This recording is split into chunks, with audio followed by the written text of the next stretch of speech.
Hello friends. आज की इस वीडियो में हम बात करने जा रहे हैं कि किस तरह से आप Jharkhand combined civil service examination 2024 के लिए अप्लाई कर सकते हैं। तो किस तरह से आपको रजिस्ट्रेशन करना है, अप्लाई कैसे करना है, एप्लीकेशन फॉर्म किस तरह से फिल करना है, डॉक्यूमेंट्स कैसे अपलोड करने हैं, ये सारी चीजें मैं आपको इस वीडियो में बताने जा रहा हूँ। तो वीडियो को ध्यान से जरूर देखिएगा, ठीक है, ताकि कोई भी इंपॉर्टेंट इन्फॉर्मेशन आपसे मिस ना हो जाए और फॉर्म फिल करते समय आपसे कोई गलती ना हो। तो चलते हैं इस वीडियो को स्टार्ट करते हैं। इस वेबसाइट का लिंक मैं आपको डिस्क्रिप्शन में प्रोवाइड करा दूंगा, तो वहां से आप डायरेक्ट इस वेबसाइट पे आ सकते हैं और इस वेबसाइट के आने के बाद आप डायरेक्ट रजिस्टर या लॉगिन कर सकते हैं। ठीक है, और यहाँ पे आपको एक क्लिक हियर यहाँ पे एडवर्टाइजमेंट दिख रहा होगा, जहां से आप एडवर्टाइजमेंट को डाउनलोड कर सकते हैं और ये लिंक है जहां से आप रजिस्टर कर सकते हैं। तो यहाँ पे सिंपली आपको क्या करना है, रजिस्टर वाले ऑप्शन पे क्लिक करना है, रजिस्टर करना है। यहाँ पे न्यू यूजर रजिस्टर करना है, यहाँ पे आपको ईमेल आईडी डालनी है, कंफर्म कर देना है ईमेल आईडी को, देन पासवर्ड क्रिएट करना है आपको एंड यहाँ पे कंफर्म कर देना है, एंड मोबाइल नंबर डाला है आपको और यहाँ पे आपको कंफर्म कर देना है मोबाइल नंबर डालने के बाद यहाँ पे रजिस्टर पे क्लिक करेंगे, फिर आपको ओटीपी आएगा आपके मोबाइल नंबर पे, ओटीपी को यहाँ डाल देंगे, वैलिडेट पे क्लिक करने के बाद रजिस्टर कर लेंगे। रजिस्टर हो जाने के बाद आपको लॉगिन करना है, लॉगिन पे क्लिक करना है और जिस भी फोन नंबर ईमेल आईडी आपने डाला है उसी फोन नंबर या ईमेल आईडी से आप लॉगिन कर सकते हैं। यहाँ पे फोन नंबर या ईमेल आईडी डालिए, उसके बाद जो पासवर्ड क्रिएट किया है वो डालना है और फिर देन लॉगिन करना है आपको। लॉगिन हो जाने के बाद स्टार्ट और व्यू एप्लीकेशन पे आपको क्लिक करना है। अब यहाँ पे आपको कुछ डिक्लेरेशन है, आपको पढ़ लेना है ताकि कोई आपको दिक्कत ना हो। वैसे कोई जरूरत भी नहीं है, आप पढ़ना चाहे तो पढ़ सकते हैं, नहीं तो यहाँ पे डायरेक्ट आपको इस पे टिक करना है एंड देन कंटिन्यू वाले ऑप्शन पे क्लिक करना है।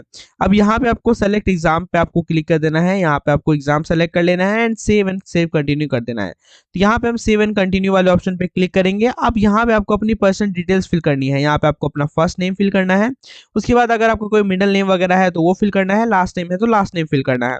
अब यहाँ पे आपको डेट ऑफ बर्थ फिल कर लेना है, यहाँ पे आपको जेंडर फिल करना है, ठीक है, तो जेंडर सेलेक्ट कर लेंगे। मैरिटल स्टेटस बताना है आपको अपना, मैरिड है या फिर अनमैरिड है। Email ID, phone number already, alternate mobile number भी आप दे सकते हैं, आधार नंबर है तो वो भी आप दे सकते हैं, ये ऑप्शनल है, आप इसे छोड़ भी सकते हैं। डोमिसाइल स्टेट है, डोमिसाइल सेलेक्ट कर लेंगे। उसके बाद यहाँ पे आपको कैटेगरी सेलेक्ट कर लेनी है, जिस भी कैटेगरी से आप बिलोंग करते हैं उस कैटेगरी को यहाँ से सेलेक्ट कर लेंगे। उसके बाद अदर कैटेगरी, जैसे अगर आप किसी में नहीं आते हैं, एक्स सर्विसमैन है तो एक्स सर्विसमैन, या फिर 3 साल आपने गवर्नमेंट सर्विस दे रखी है तो ये सेलेक्ट कर लेना है, नहीं तो नॉट एप्लीकेबल पे क्लिक कर देना है और आगे बढ़ना है। अगर आप डिसेबिलिटी है तो डिसेबल पर्सन है तो आपको यस करना है और नेशनलिटी यहाँ से आपको इंडियन सेलेक्ट कर लेनी है, ठीक है, तो यहाँ से नेशनलिटी हम इंडियन सेलेक्ट कर लेंगे। और अगर आप डिसेबल नहीं है तो सिंपली आप नो कर सकते हैं, तो इसमें कोई बड़ी बात नहीं है। आइडेंटिफिकेशन मार्क्स में आपको नो मार्क्स कर देना है, लेकिन अगर आपकी बॉडी पे कोई मार्क्स वगैरह है तो आपको वो बताना है, और नहीं है तो नो मार्क्स लिख के आगे बढ़ना है। उसके बाद आपसे पूछा गया है कि आपको यूपीएससी या फिर किसी भी स्टेट पब्लिक सर्विस कमीशन में आपको डिबार्ड कर रखा है एग्जामिनेशन में, अगर कर रखा है तो आपको यस करना है, नहीं तो नो कर देना है, ठीक है। और अगर पूछा गया कि अगर आप चेयरमैन या इनमें से किसी भी मेंबर के रिलेटिव हैं तो आपको बताना है यस और नो में, ठीक है। तो अगर है तो आपको यस सेलेक्ट करना है, नहीं है तो आपको नो सेलेक्ट करना है, ओके। अब यहाँ पे आपको थोड़ा स्क्रॉल करना है, स्क्रॉल डाउन करने के बाद यहाँ पे आपको फादर नेम फिल करना है, यहाँ पे आपको अपने पिताजी का फर्स्ट नेम फिल करना है, ध्यान रखिएगा, यहाँ पे फर्स्ट नेम, यहाँ मिडिल नेम और यहाँ लास्ट नेम फिल करना है। फिर आपको अपनी माता जी का नाम फिल करना है, यहाँ पे फर्स्ट नेम फिल करना है, यहाँ पे मिडिल नेम और यहाँ पे लास्ट नेम। अब यहाँ पे आपको अपना परमानेंट एड्रेस यहाँ पे फिल करना है, जो आपका परमानेंट एड्रेस है, जैसे हाउस नंबर फिल कर सकते हैं, लोकेलिटी आप सेलेक्ट कर सकते हैं। यहाँ पे आपको स्टेट सेलेक्ट कर लेना है, यहाँ से हम स्टेट सेलेक्ट कर लेंगे। यहाँ पे आपको सिटी विलेज का नाम बता देना है, डिस्ट्रिक्ट यहाँ से सेलेक्ट कर लेंगे, जिस भी डिस्ट्रिक्ट में आप रहते हैं, एंड पिन कोड यहाँ से सेलेक्ट कर लेंगे।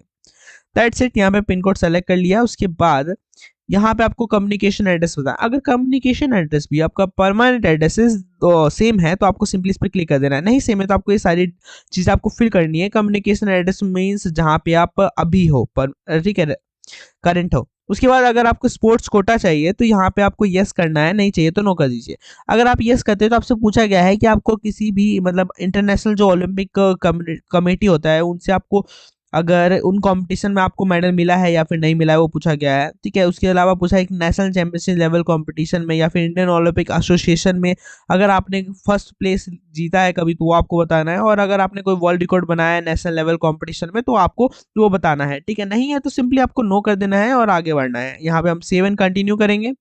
अब यहाँ पे आपको क्वालिफिकेशंस फिल करनी है, ठीक है। तो ये फोर्थ स्टेप पे आ गए हम। यहाँ पे आपको क्वालिफिकेशन फिल करनी है।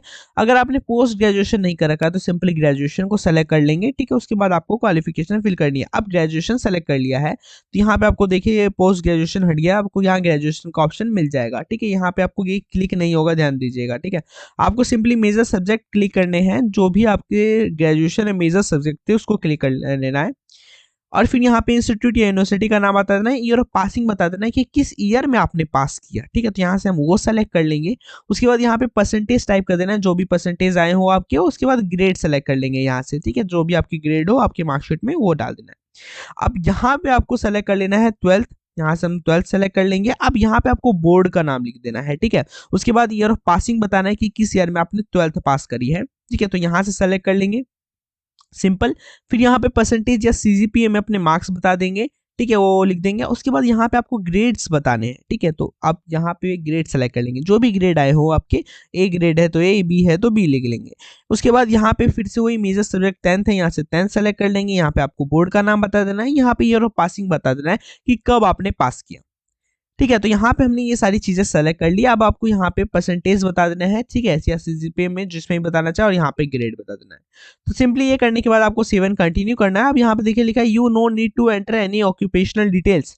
अब यहाँ पे देखिए 3 स्टेप्स बचे हैं और हम अभी ऑक्यूपेशनल डिटेल्स पे हमको सिंपली सेव एंड कंटिन्यू करेंगे। अब आपको डॉक्यूमेंट्स अपलोड करने हैं।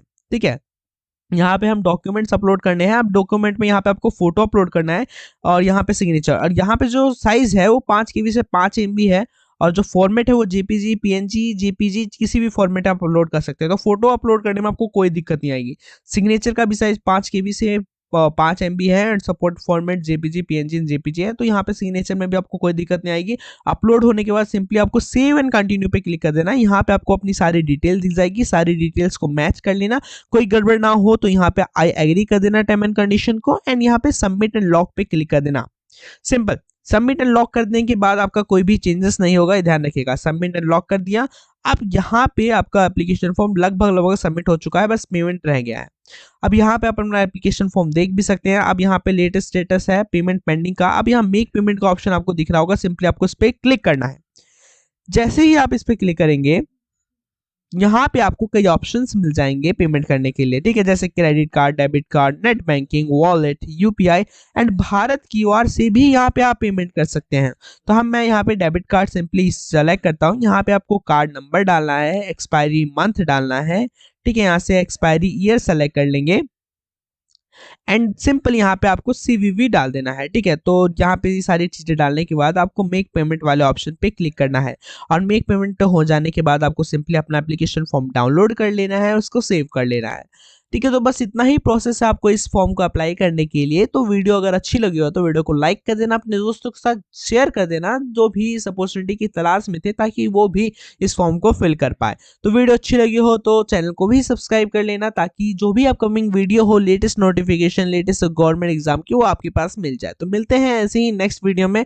धन्यवाद।